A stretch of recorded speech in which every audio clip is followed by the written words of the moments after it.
اللہ تعالیٰ نے فرمایا کہ الذین یستمعون القول، فرمایا وہ لوگ جو توجہ سے بات سنتے ہیں، کان لگا کے سنتے ہیں، فیتبعون احسنہ، اور پھر بہترین بات کی پیروی کرتے ہیں۔ پہلے تو سنتے غور کے ساتھ ہیں، پھر بہترین بات کی۔ اسلام کے اندر اجر و ثواب دو طرح کا ہے، ایک بہتر ہے، ایک بہترین ہے۔ آپ نے کسی سے قرض لینا ہو تو اس کو مہلت دینا بہتر ہے اور معاف کر دینا بہترین ہے۔ کسی شخص نے آپ کے ساتھ زیادتی کی ہو تو اتنی ہی زیادتی اس کے ساتھ کر لینا جائز ہے، لیکن اسے معاف کر دینا یہ بہترین ہے۔ تو فرمایا وہ پہلے کان لگا کے سنتے ہیں، پھر بہترین بات کی پیروی کرتے ہیں، ان میں سے جو زیادہ اچھی چیز ہے اس کے مطابق عمل کرتے ہیں۔ اولئک الذین ھداھم اللہ، یہی لوگ ہیں جنہیں اللہ نے ہدایت عطا فرمائی ہے۔ واولئک ھم اولو الالباب، اور فرمایا یہ لوگ عقل والے ہیں، یہی ہیں جنہیں اللہ نے ہدایت دی اور یہ صاحبان عقل ہیں۔ تو عقل کی طرف تو قرآن و سنت نے توجہ دلائی ہے، لیکن عقل سے مراد ہے فہم ہو، فراست ہو، علم ہو، بردباری ہو، عاجزی ہو، غور فکر کرنے کا مزاج ہو، کسی چیز کو پورے شعور کے ساتھ بندہ قبول کرے۔ اور کیا ہے؟ نبی پاک صلی اللہ تعالی علیہ وسلم نے فرمایا، کسی نے پوچھا یا رسول اللہ صلی اللہ علیہ وسلم بہترین مومن کون ہوتا ہے؟ تو نبی پاک علیہ السلام نے فرمایا جس کا اخلاق زیادہ اچھا ہو۔ تو یا رسول اللہ عقل مند کون ہوتا ہے؟ تو نبی پاک علیہ السلام نے فرمایا عقل مند وہ ہوتا ہے جو موت کو کثرت سے یاد کرے اور اپنی آخرت کی تیاری کرے۔ یہ عقل ہے، یہ شعور ہے۔ لیکن وہ چالاکی کے ساتھ دنیا داری میں بڑا اپنا نام بنا لے، بڑے پیسے جمع کر لے، بڑا جناب گھروندہ تیار کر لے، تو یہ چالاک ہے، عقل مند نہیں۔ فہم والے بنے، شعور والے بنے، اپنی زندگی فہم کے ساتھ گزارے۔ آپ اپنے شعور کی بلندی کی طرف بڑھیں، اپنے بچوں کو تیز نہ کریں، چالاک نہ کریں، عقل مند بنیں، شعور والا انہیں بنائیں، انہیں اچھے برے کی تمیز سکھائیں۔ یعنی شعور چالاک آدمی تو حلال حرام کی پرواہ نہیں کرتا، بس وہ دیکھتا ہے میں نے پارٹی کو قابو کیسے کرنا ہے۔ لیکن عقل مند وہ ہوتا ہے جو دیکھے کہ یہ میرے لیے جائز ہے کہ ناجائز ہے، محنت سے کام کرے، شعور سے کام کرے، لیکن لقمہ حرام کبھی اپنے گھر داخل نہ ہونے دے۔ یہ شعور ہے، یہ بلندی ہے۔ یعنی شعور یہ ہے کہ اسے پتہ چلے کہ یہ حق میرا ہے، یہ میرے بھائی کا ہے، یہ حق میرا ہے، یہ میرے ملازم کا ہے، یہ حق میرا ہے، یہ میرے پڑوسی کا۔ یہ شعور ہے۔ اور چالاکی کیا ہے کہ وہ تیزی دکھائے اور سب کا مال ہڑپ کر کے اپنے گھر لے آئے اور کسی کو پتہ بھی نہ چلنا دے۔ یہ چالاکی ہے۔ چالاک نہ بنے، باشعور بنے، فہم والے بنے۔ میرے نبی پاک صلی اللہ تعالیٰ علیہ وسلم پر اللہ تعالیٰ نے جو قرآن مجید کتاب نازل کی تو 300 کے لگ بھگ آیات قرآن پاک میں ایسی ہیں، جن کا زیادہ مطالعہ ہے وہ زیادہ جمع کر لیں گے۔ 300 کے قریب آیات ایسی ہیں جس میں اللہ تعالیٰ نے عقل اور شعور کی طرف بڑھنے کا حکم دیا ہے۔ فرمایا عقل والو غور کرو، تم دیکھتے نہیں زمین و آسمان میں اختلاف ہے، رات اور دن آتے جاتے ہیں، اس میں غور کرو، اس میں نشانیاں ہیں، پر ان کے لیے جو عقل رکھتے ہیں، جو شعوری بلندی رکھتے ہیں، تیزی نہیں، چالاکی نہیں، شاطر پن نہیں۔ ابو جہل جو تھا نا وہ بیوقوف آدمی نہیں تھا، دور دراز سے لوگ اس کے پاس اپنے مقدمات کا فیصلہ کرانے آتے تھے۔ چالاک آدمی تھا، اتنی زبردست بات کرتا تھا، اتنی اچھی باتیں سناتا تھا کہ لوگ لوٹ پوٹ ہوتے تھے، گھنٹوں بیٹھ کے لوگ اس کی بات سنتے تھے۔ لیکن شاطر تھا، عقل مند نہیں تھا۔ اگر عقل مند ہوتا تو اسے نظر آ جاتا کہ وہ دیکھو آفتاب نبوت چمک رہا ہے، وہ غلام ہو جاتا رسول پاک کا۔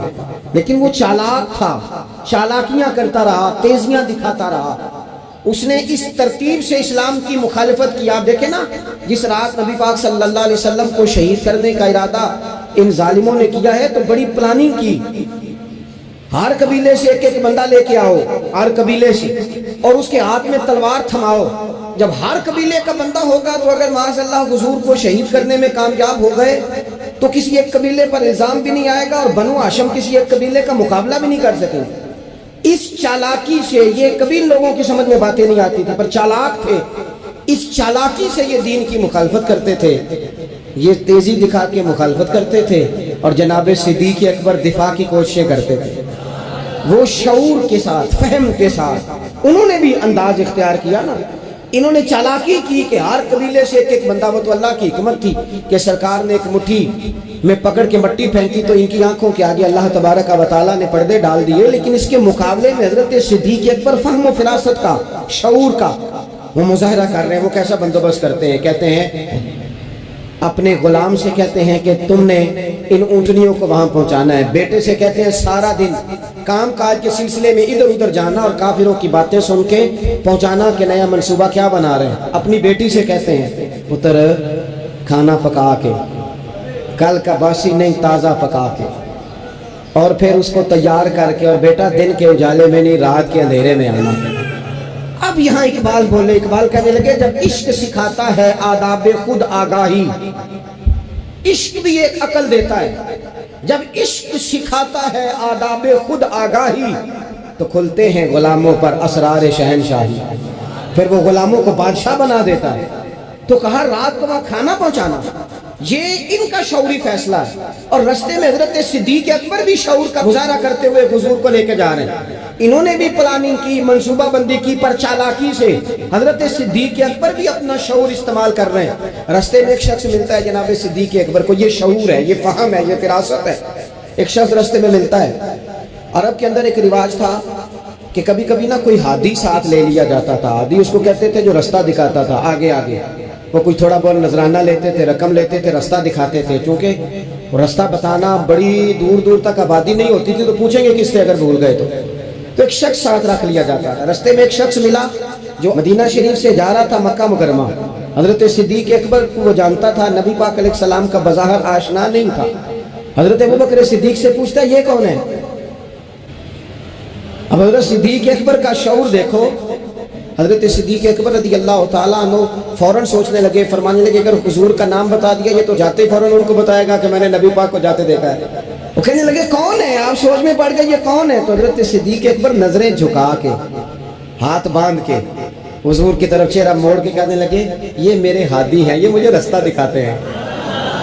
اب وہ کچے مزاج کا تھا نا، وہ سمجھا مکے سے مدینے کا رستہ دکھاتے ہیں. حضرت صدیق اکبر بتا رہے تھے کہ مجھے جنت کا رستہ دکھاتے ہیں، رب کی معرفت کا رستہ دکھاتے ہیں. یہ بھی شعور ہے جب عشق سکھاتا ہے آداب خود آگاہی. پھر کھلتے ہیں غلاموں پر اسرار شہنشاہی. عطار ہو، رومی ہو، رازی ہو، غزالی ہو، کچھ ہاتھ نہیں آتا بے آہ و سحرگاہی. عجیب بھائی، آپ اپنا شعور اگر صحیح جگہ استعمال کریں تو فہم بن جائے گا، فراست بن جائے گا، فائدہ مند ہو جائے گا. میرے نبی پاک صلی اللہ علیہ وسلم کے پاس عبد القیس کا وفد آیا تھا. تو جو عبد القیس ان کا سردار تھا، نبی پاک صلی اللہ تعالیٰ علیہ وسلم کی خدمت میں جب وہ حاضر ہوئے، نبی پاک صلی اللہ تعالیٰ علیہ وسلم نے وفد عبد القیس کے سربراہ سے کہا تھا کہ تمہارے اندر دو خصلتیں ہیں، دو عادتیں تمہارے اندر ایسی ہیں جنہیں اللہ بڑا ہی پسند کرتا ہے. یا رسول اللہ کون کون سی؟ فرمایا ایک تو تم عقل والے ہو اور دوسرا بردبار و حلم والے ہو. تم جذباتی فیصلے نہیں کرتے، تمہارے اندر بردباری ہے، ٹھہراؤ ہے. یہ دو باتیں، تمہاری سمجھداری اور تمہارا ٹھہراؤ، یہ اللہ کو بڑا ہی پسند ہے. بڑی جذباتی باتیں لوگ کرتے ہیں، بڑا گھروں کے اندر ماحول خوفناک ہو جاتا ہے، قبیلوں میں ماحول خوفناک ہو جاتا ہے، جماعتوں میں خوفناک ہو جاتا ہے. بڑے شعور کے ساتھ مسلمان کو آگے بڑھنے کی ضرورت ہے. یہ جو مسلمانوں نے فتح یابی حاصل کی ہے نا بڑی ساری جگہوں پہ، اللہ تبارک و تعالیٰ نے مسلمانوں کو کامیابیاں دی. مسلمان اپنی تعداد کی قلت کے باوجود، اسلحے کی قلت کے باوجود بڑی جگہوں پہ کامیاب رہے. اللہ تبارک و تعالیٰ نے انہیں بڑا سارا نوازا. تو اس کے اندر بھی قرآن مجید کی سورہ انفال جب ہم دیکھتے ہیں تو اللہ تبارک و تعالیٰ نے وہاں ارشاد فرمایا کہ مسلمان 100 ہوتا ہے اور وہ صبر کرتا ہے تو وہ 200 کا مقابلہ کرتا ہے. 1000 ہوتا ہے وہ صبر کرتا ہے اور مقابلہ 2000 کا کرتا ہے مسلمان. کیوں بھلا؟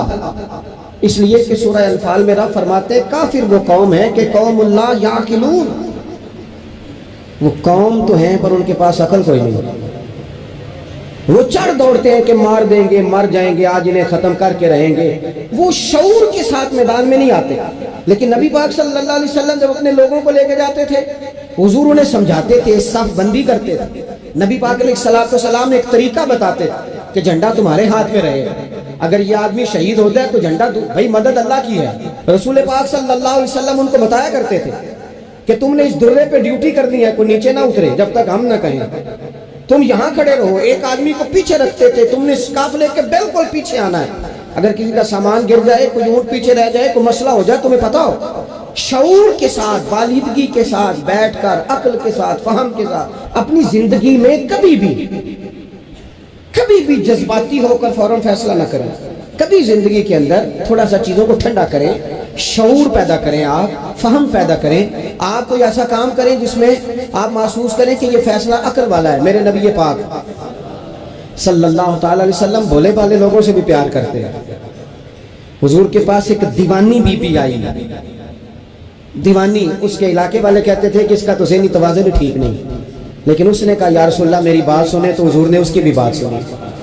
نبی پاک پیار کرتے, لیکن آپ کو پتہ ہے کہ رسول پاک صلی اللہ تعالی علیہ وسلم نے ایک بہت بات بھی ارشاد فرمائی ہے جو صحیح مسلم میں موجود ہے, سنن ابو داؤد شریف میں موجود ہے. حضور جب نماز کی صفیں بناتے نا تو فرماتے میرے قریب قریب وہ لوگ کھڑے ہوا کرو جو عقل مند ہو, جو شعور والے لوگ ہو وہ میرے قریب قریب رہا کرو, باشعور لوگ. اور پھر فرمایا جو ان سے زیادہ شعور رکھتے ہیں وہ تھوڑے پیچھے, جو ان سے کم شعور رکھتے ہیں وہ اس سے پیچھے, جو اس سے کم شعور رکھتے ہیں میرے قریب شعور والے لوگ ہوں. یعنی محبوب سب کے نبی ہیں, لیکن حضور اپنے قریب ان لوگوں کو بٹھاتے جن کا فہم مضبوط ہوتا. اس لیے حضرت مولا علی شیر خدا رضی اللہ تعالیٰ عنہ فرمایا کرتے تھے وہ بندہ دنیا میں کبھی نہیں ٹوٹتا جس کے مشیر اچھے ہوں. تو اللہ کے رسول نے شعور کو سپورٹ کیا, عقل کو سپورٹ کیا, فہم و فراست کو سپورٹ کیا. فرمایا میرے قریب قریب. دیکھیں نا علماء نے ایک معنی یہ بھی اس کا بیان کیا ہے کہ جب کوئی باشعور آدمی قریب ہوتا ہے تو نماز میں کبھی لقمہ دینا پڑ جاتا ہے, کبھی بتانا پڑ جاتا ہے, کبھی کسی وقت امام کا وضو ٹوٹتا ہے اسے پیچھے جانا پڑ جاتا ہے. تو باشعور لوگ ہوں گے جب قریب تو حالات اور ہوں گے. اللہ کے رسول صلی اللہ تعالی علیہ وسلم باشعور لوگوں کو قریب رکھتے, شعور کی بات آگے پھیلاتے. میں بڑے عرصے سے یہ بات کر رہا ہوں, آج پھر کرتا ہوں. دینی ماحول کے اندر باشعور لوگوں کی بڑی ضرورت ہے, بصیرت افروز لوگوں کی بڑی ضرورت ہے, جن کے حافظے کبھی ہوں ان کی بڑی ضرورت ہے. اکثر ایسا ہوا کہ ایسے لوگوں کو لا کر دیا گیا, ایسے لوگ بٹھائے گئے جو شعوری طور پر بالکل ناپختہ تھے. لیکن ہر آدمی ہر جگہ پہنچ نہیں سکتا, کچھ لوگ کند ذہن ہوتے ہیں, کوئی کام بھی نہیں کر پاتے. تو زبردستی جبر کرنا, کسے مولوی بنانا ہے, اسے مولوی بنانا ہے, اسے حافظی بنانا ہے, بھائی وہ بیچارہ نہیں اتنا شعور رکھتا. آپ کوئی ذہین فتیل لوگ لے کے آئیں, باشعور لوگ لے کے آئیں جو سوسائٹی میں کچھ سمجھ بوجھ رکھنے کی صلاحیت رکھتے ہیں. وہ جب دین کو پڑھیں گے اور دین کو آگے پھیلائیں گے تو کچھ تقاضے سمجھ کر آگے پھیلائیں گے. آپ دیکھیے میرے نبی پاک صلی اللہ تعالی علیہ وسلم کے صحابہ کا شعور کتنا بلند تھا. حضرت زید بن ثابت رضی اللہ تعالیٰ عنہ کے ذمہ لگایا حضرت ابو بکر صدیق نے قرآن پاک کو جمع کرنا. فرمایا آپ صحابہ کرام سے لے کے جن کے پاس تھوڑا تھوڑا قرآن پاک کے آپ جمع کریں, آپ لا کے اسے جمع کریں. اور وجہ اس کی یہ ہے کہ ایک تو آپ نبی پاک کے دور میں بھی قرآن پاک کی وحی لکھتے تھے, اور دوسری بات یہ ہے کہ آپ جوان بھی ہیں اور عقل مند بھی ہیں, لہٰذا آپ سے ہم نفع لینا چاہتے ہیں. باقاعدہ لفظ کے حضرت صدیق اکبر کہ چونکہ باشعور آدمی ہیں, فہم والے ہیں, لہذا آپ سے یہ کام لینا ہے. نبی پاک صلی اللہ علیہ وسلم کی خدمت عالی مرتبت میں حضرت انس بن مالک رضی اللہ تعالیٰ عنہ کو ان کی جب والدہ لے کے آئی نا, انہوں نے آ کے نبی پاک علیہ السلام سے کہا تھا یا رسول اللہ صلی اللہ علیہ وسلم یہ ہمارا بیٹا انس ہے, ہم اسے آپ کا خادم بنانے آئے ہیں. حضور اس میں دو خوبیاں ہیں, ایک تو جوان ہے اور دوسرا حضور بڑی سمجھ بوجھ رکھنے والا ہے. یہ باشعور ہے, آپ کی خدمت کرے, خدمت کے لیے بھی بچہ دیا, خدمت کے لیے. حضرت انس بن مالک حضور کی خدمت کرتے رہے, ڈیوٹی کرتے تھے. وہ نبی پاک کے گھر میں چھوٹے تھے, کام کاج کرتے تھے. حضور کسی کو بلانے بھیج دیتے, ازواج مطہرات کوئی کام کر دیتی.